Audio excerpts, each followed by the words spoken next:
Kuma ne pourra pas battre tout seul.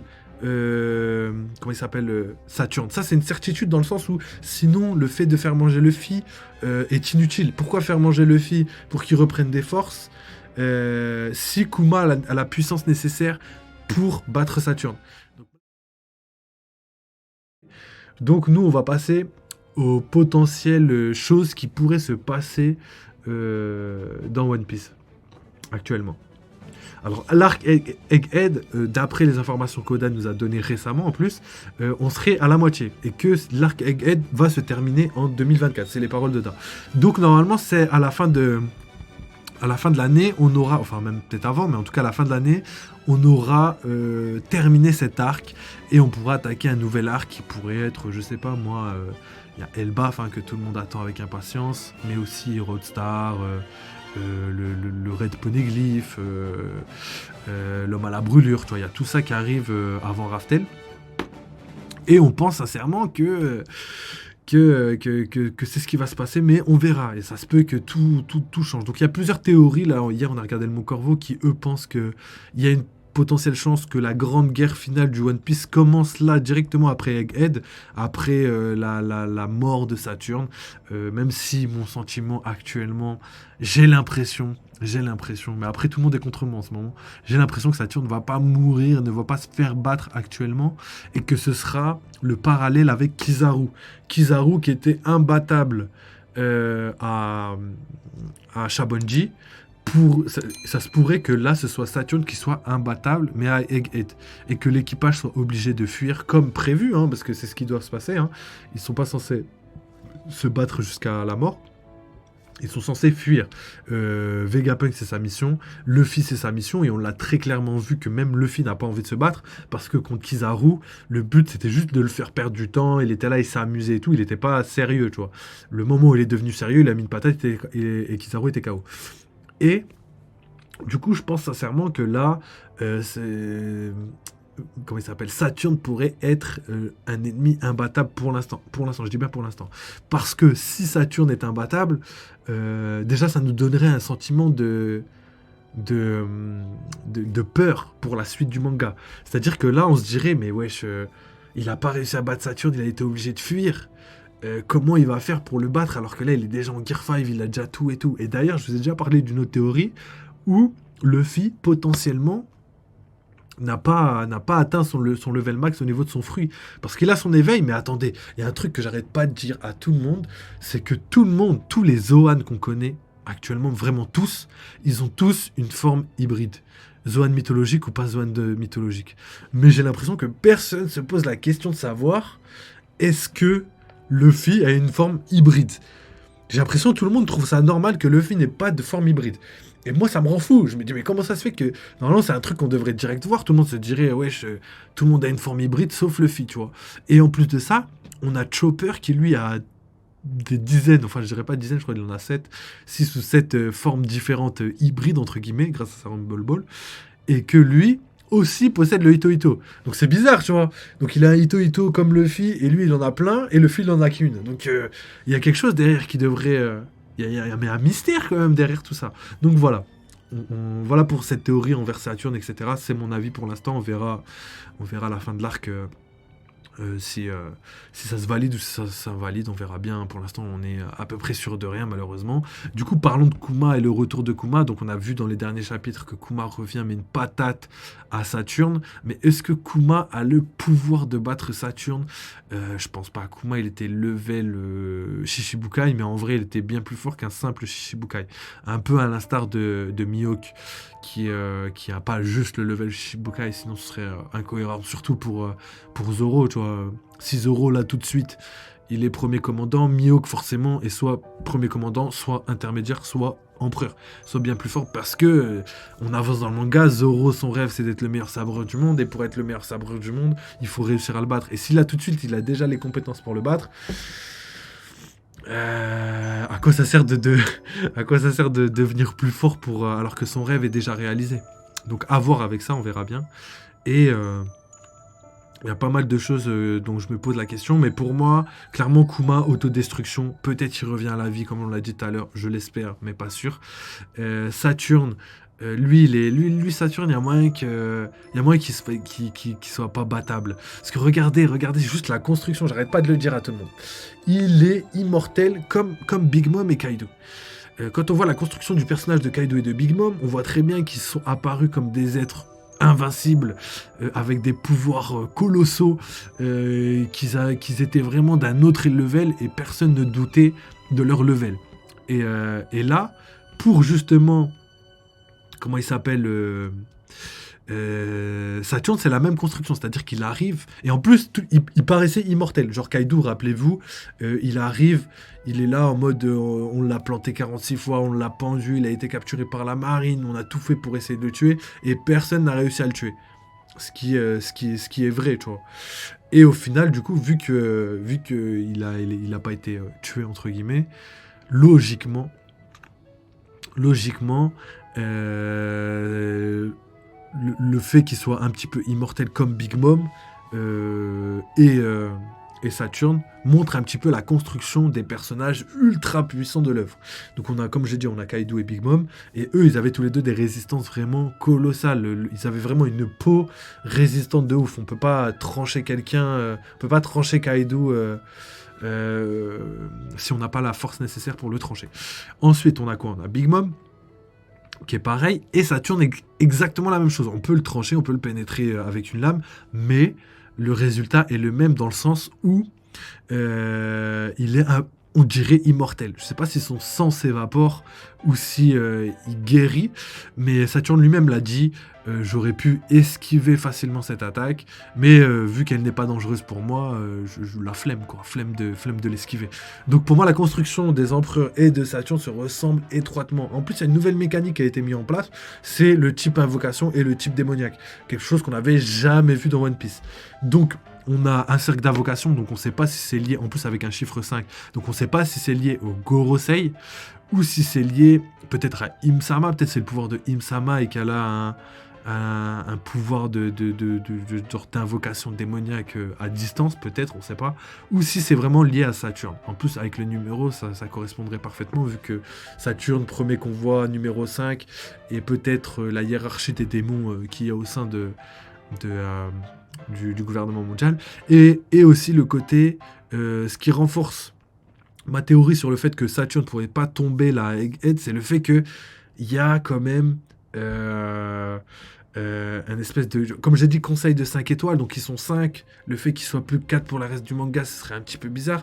Qu'ils puissent se faire battre, ça me dérange pas, mais qu'ils puissent vraiment se faire tuer et disparaître pour la fin du manga, ce serait un peu bizarre. En plus, ouais, le côté 5 démons, le côté... Moi, pour moi, ça me dérangerait qu'ils meurent vraiment...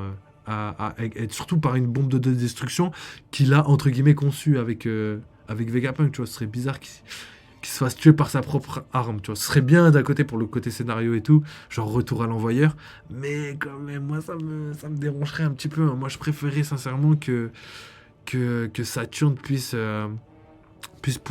continuer à la fin du manga.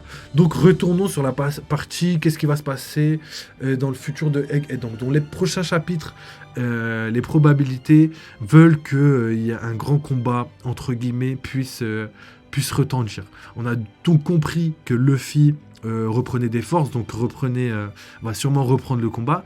Et on a l'absence de Zoro et Lucci. Qu'est-ce qui se passe? Pourquoi Zoro prend autant de temps pour retenir Lucci? Enfin... autant de temps pour combattre Lucci, donc c'est bizarre. Ensuite, on a le côté aussi mécanique, circonstances de combat. On a déjà vu Luffy perdre à Wano Kuni contre Appo. Appo, ouais, c'est vieux mec. Donc ça veut dire que là, même si Saturne, il est pas assez fort, il pourrait quand même gagner grâce à ses pouvoirs bizarres, hypnotisants, machin chose, immobilisants. Il pourrait faire ça. Ensuite, on a vu aussi que Kizaru pouvait bouger vu qu'il a ramené de la nourriture. Mais est-ce que c'est parce que Saturne utilise son pouvoir uniquement sur les ennemis et pas sur les alliés?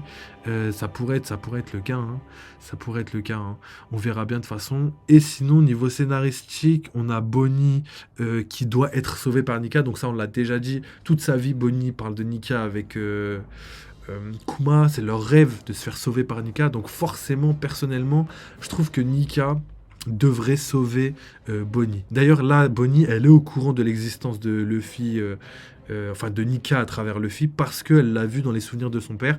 Donc ça veut dire que elle sait très bien que Nika existe. Donc voilà pourquoi Luffy est en train de manger actuellement. C'est parce que dans le futur, sincèrement, dans le futur, il y a Kuma ne pourra pas battre tout seul.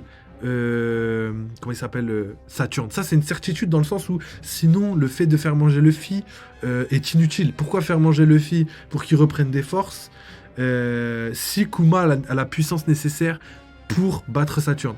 Donc là, malheureusement, après, c'est un peu logique, hein, comme on l'a dit, Saturne, adversaire colossal. S'il tombe aussi facilement, ce serait dommage. Donc voilà mon avis pour l'instant. Et pour terminer, si Kuma ne peut pas battre Saturne, il n'y aura que Luffy pour moi qui peut le battre. Peut-être avec Zoro, en compagnie de Zoro. Et peut-être que même ça suffirait pas à battre Saturne, étant donné que Luffy est un peu fatigué et tout. Il y aura peut-être ça aussi, ça peut faire partie des circonstances de combat qui pourraient peut-être amoindrir la puissance de Luffy. Donc voilà au niveau des combats, ce qui devrait se passer dans les prochains chapitres. Ensuite, niveau scénario, j'en ai déjà parlé, le retour de Nika, etc. Je pense qu'on a fait le tour de ce qui pourrait se passer. À la fin de l'arc, pour moi, la fuite de Luffy me semble évidente pour l'instant. Évidemment, c'est peut-être pas ce qui va se passer.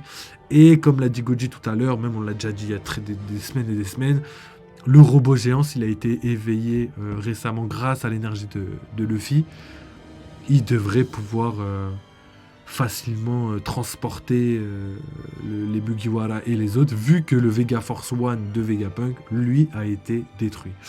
Donc, pour moi, je trouve que c'est le scénario le plus probable d'après les informations qu'on a. En tout cas, en termes de foreshadowing, tous ces événements doivent se passer d'une manière ou d'une autre. Mais pour moi, ça se passera comme ça. Donc voilà pour la théorie, on va en terminer là. Là, on est déjà à 1h05 de live. Hein. Donc ce sera tout pour aujourd'hui. On va juste répondre à Tonton Bar, le frérot, qui nous a parlé donc d'une vidéo qui dit que Brook le traite parmi les Mugiwara, CP9, Vinsmoke, etc. etc. Du coup, c'est vrai que si je devrais parler... Là, je peux pas regarder la vidéo, malheureusement. Je vais la mettre de côté. Je vais quand même la mettre dans les vidéos que je dois regarder plus tard. Mais est-ce que Brook pourrait faire ce genre de choses? Malheureusement, il y a quelque chose de très concret qui va invalider cette théorie. C'est une chose toute simple. C'est à cause de Laboon. La relation qu'il a avec Laboon, le fait que malgré les 50 ans, il n'ait pas oublié Laboon et que son but va toujours être, son rêve va être de faire le tour du monde pour retrouver Laboon. Clairement, pour moi, Laboon, enfin en tout cas, Brook ne peut pas être un traître à cause de ce genre de choses. On l'a vu dans les flashbacks, il a perdu tout le monde, etc. Faudra voir, en vrai, je regarderai quand même la vidéo, mais ça comme ça c'est un peu difficile à croire. À part si, à l'instar de Kanjuro, il soit psychologiquement modifié, enfin qu'il soit instable ou que son psychologique a été modifié ou qu'il ait des trucs cachés et tout, peut-être, mais malheureusement. Donc les yeux de Gaimon, vas-y, on regardera ça. On regardera ça la prochaine fois. Et ouais, peut-être, hein, mais malheureusement, j'ai du mal à y croire. Hein. J'ai du mal à y croire, comme je vous l'ai dit, il y a la boune, il y a plein de choses qui fait que ça pourrait être un peu difficile. Et pour répondre à la deuxième question de Tonton Bar, tu penses à quelle forme hybride pour Luffy? Alors, pour la forme hybride de Luffy, c'est assez compliqué. C'est assez compliqué, parce que si on prend conscience que Nika est la forme de Nika et que Luffy, lui, a une forme... plus humaine, tu vois, on peut voir que il n'y a pas trop de différence entre la forme Nika et la forme normale. Du coup, je me dis qu'il doit y avoir quelque chose d'équilibré. Après, Nika, ça dépend de Nika comment il est, parce que on a l'image de Nika comme on le voit, mais après Nika, peut-être que c'est le côté un peu biscotto, tout ça, tu vois, ou le côté gigantesque, un peu comme comment il s'appelle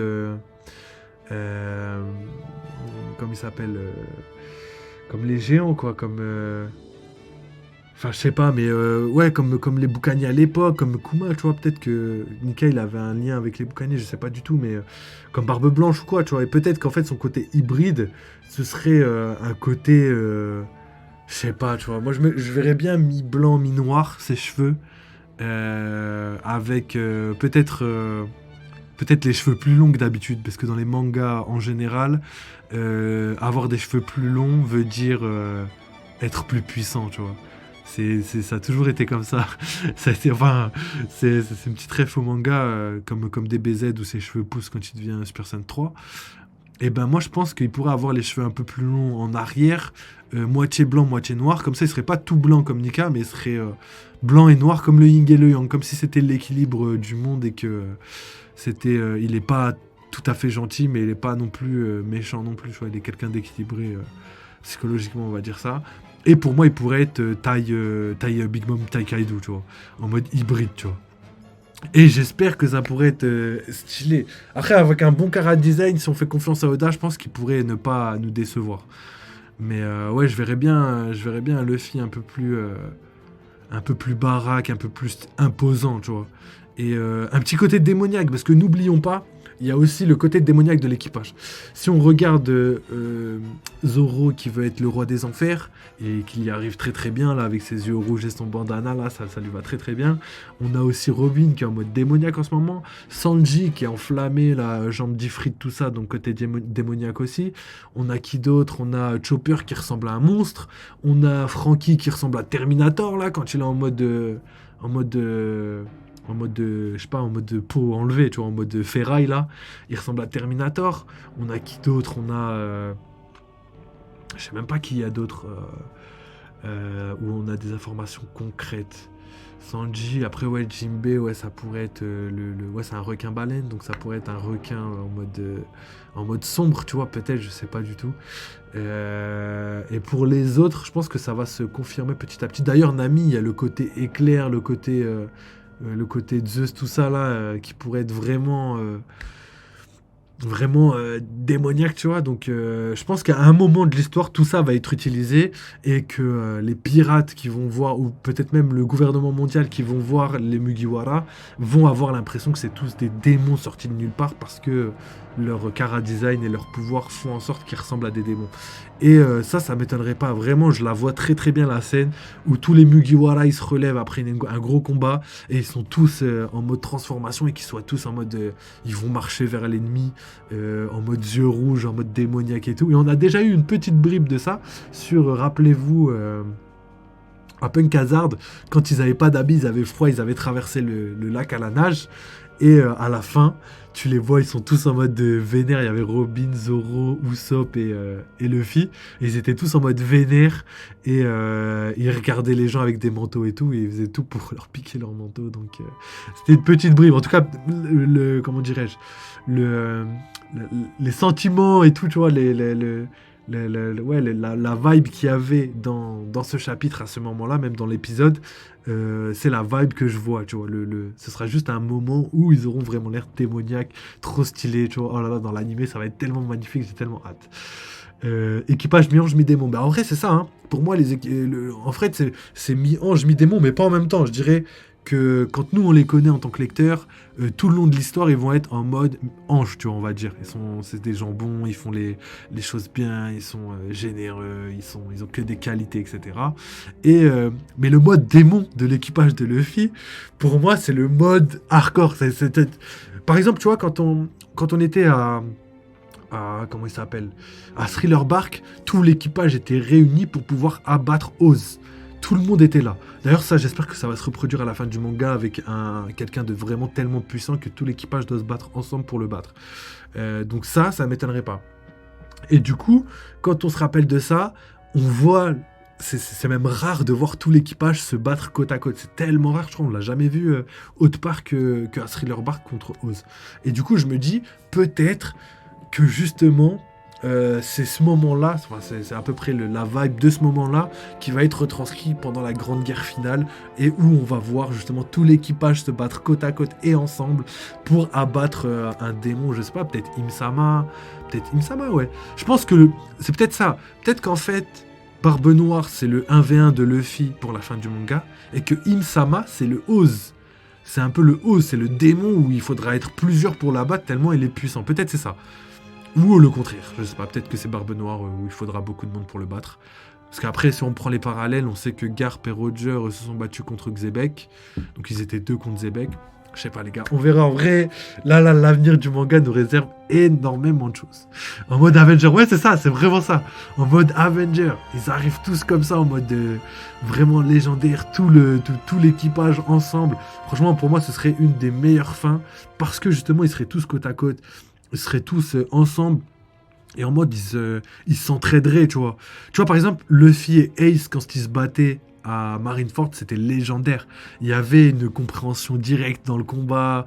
Il y avait des combos.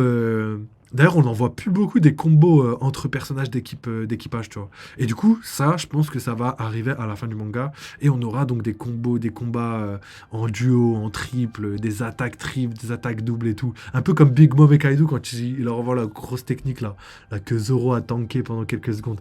Et ben ça, je pense que ça pourrait arriver pour la fin du manga et ce serait tellement stylé. Donc voilà, je pense que je vais m'arrêter là parce que sinon on va jamais s'arrêter. Mais pour moi, vous avez capté un petit peu ce qui pourrait se passer dans les prochains chapitres. Et j'espère sincèrement qu'on va avoir des théories validées, sachant qu'on a déjà eu énormément de théories validées, que ce soit pour Kuma, Ginny, Bonnie, pour la suite des chapitres, etc. Donc j'espère que ça va continuer comme ça. En tout cas, je tiens à remercier Tonton Bar qui était là pour le live. Et du coup, t'inquiète pas, frérot, si t'es là demain, j'essaierai de réagir à la vidéo de Les Yeux de Gaimon et le trade parmi les Mugiwara. On en discutera, j'ai hâte de voir tout ça. Et il y aura pas mal de choses qu'on pourrait discuter de toute façon dans tous les cas. Je remercie aussi Gapadele qui est passé tout à l'heure. Il y a aussi DVM aussi qui est passé. Merci les gars, ça fait plaisir. Simer à toi frérot, ça fait plaisir. Et nous on se retrouve très très bientôt. Donc n'hésitez pas à mettre la cloche. Parce que même toi, Tonton Bar, surtout toi, si jamais demain je live et que je fais la vidéo, de toute façon dans tous les cas je la remettrai sur YouTube, donc tu pourras quand même la voir à un moment donné si tu la rates demain. Donc voilà, ensuite je voulais juste vous prévenir que je reviens tout à l'heure pour un live jeu vidéo. Donc on va faire du Zelda, du Fortnite. Faut qu'on termine Fortnite, faut qu'on termine, qu'on avance dans Zelda. Et il y a pas mal de choses de prévues pour la semaine à venir parce que demain, réaction vidéo. Du coup, il y aura les yeux de Gaimon, mais aussi Goji et Mon Corvo qui ont encore sorti des vidéos. Donc on va analyser tout ça. Ryo Sensei, ça fait longtemps qu'il n'a pas sorti de vidéo, donc on va voir. J'espère qu'il va pouvoir nous sortir une vidéo très très vite, sachant qu'il a dit que la prochaine vidéo serait la plus grosse vidéo de toute sa chaîne. Et c'est peut-être pour ça qu'il sort pas de vidéo, parce qu'il travaille énormément dessus. Et qu'il a énormément besoin d'infos, ou je sais pas, peut-être avec son équipe et tout. On verra bien. Ensuite, mis à part ça, on a terminé les bateaux. Regardez-moi ça, les gars. Regardez-moi ça. On a des bateaux magnifiques. On a des bateaux magnifiques. Et d'ailleurs, je viens de me renseigner. À ce qui paraît, le bateau de Shanks, il est en format gigantesque. C'est-à-dire en format beaucoup plus grand. Parce que là, j'ai les petits formats. Donc normalement, on pourra revenir très prochainement pour faire un bateau, mais bien plus grand. Et là, le live peut durer bien plus longtemps. Parce que je me rappelle les autres bateaux. Le premier bateau de Luffy, là, le Sunny que j'ai fait, j'ai mis 5 heures à le faire. Mais bon, j'avais pas l'habitude et tout. Donc on peut dire 3 heures. Donc ça va être sûrement un live de 3 heures construction. Je mettrai d'ailleurs les autocollants avant et tout pour vous éviter un petit peu de perdre du temps. Mais on a quand même pas mal de bateaux déjà là. D'ailleurs, j'ai vu, il y a le navire des Kuja, le navire de Dragon, les gars, on a oublié. On a le navire des Spades, on a aussi le navire donc de Ace. On a le navire de Garp qu'il faut qu'on achète, qu'on monte. On a le navire de Trafalgar Law. On a le navire de Big Mom, on a aussi le Barache. Non mais il y a énormément de bateaux là, c'est trop. Et du coup, je vais racheter celui de Shanks en format plus gigantesque parce que voilà, en petit, je le kiffe, mais si on a des bateaux en format gigantesque, je les veux aussi. Donc voilà. Donc c'est tout pour ce live. Merci d'avoir suivi les gars. N'oubliez pas, vive One Piece, vive les jeux vidéo. Et nous, on se retrouve très bientôt pour de nouvelles vidéos. Et pour la team Twitch, on se retrouve tout à l'heure pour un live jeu vidéo. Donc prenez soin de vous et à plus tard les gars. Merci d'avoir suivi.